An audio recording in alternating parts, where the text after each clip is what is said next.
J'ai appris cette astuce avec un ami en Italie et maintenant, je cuisine le poulet seulement comme ça.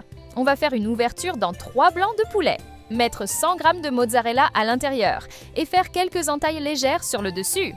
Le résultat est incroyable. Maintenant, je vais mettre des rondelles de tomates dans ces entailles. Avec seulement quelques ingrédients du quotidien que presque tout le monde a à la maison, on arrive à faire un repas bien plus savoureux que ceux vendus dans les restaurants traditionnels. Pour continuer, je vais mettre des rondelles d'oignon avec la tomate. Et avant que j'oublie, dis-moi depuis quelle ville tu nous regardes pour que je puisse t'envoyer une dédicace spéciale. La dédicace d'aujourd'hui va à Lucas Garnier de Bordeaux. Je suis très heureuse que nos recettes te plaisent. Depuis que j'ai appris à faire ça, je n'ai plus jamais mangé le poulet autrement. Je suis sûre que ça va entrer dans ta routine, comme c'est déjà entré dans la mienne. On va ajouter encore un peu de mozzarella. Cette fois, la quantité est selon ton goût, tu peux en mettre autant que tu veux. Même ta famille va te demander comment tu as appris à faire ça. C'est le patron d'un restaurant italien très célèbre qui me l'a appris. Malheureusement, je ne peux pas révéler son nom parce qu'il m'a fait promettre de garder le secret. Regarde comme c'est beau et le goût est encore meilleur. C'est une excellente façon de garantir un déjeuner savoureux.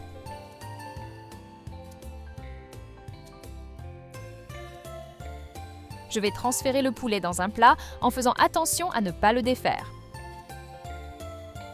Dans un autre récipient, je vais mettre 1/4 de tasse d'huile d'olive, 1 cuillère à café de sel, 1 demi-cuillère à café de poivre noir, 1 cuillère à café de paprika et aussi 1 cuillère à café de persil déshydraté. On va tout mélanger.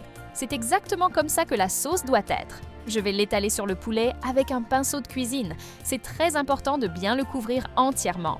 C'est une super option pour les jours où tu n'as pas beaucoup de temps à passer en cuisine à faire des recettes compliquées avec plein d'étapes.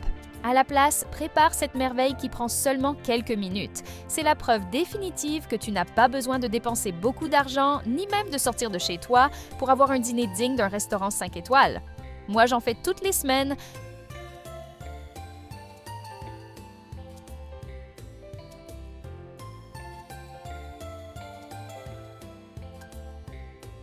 Je vais l'enfourner au four à 180 degrés pendant 40 minutes. Surveille bien, parce que ce temps peut varier un peu selon la puissance de ton four. Fais-le pour le partager avec quelqu'un de spécial pour toi. Je suis sûre que cette personne sera très heureuse.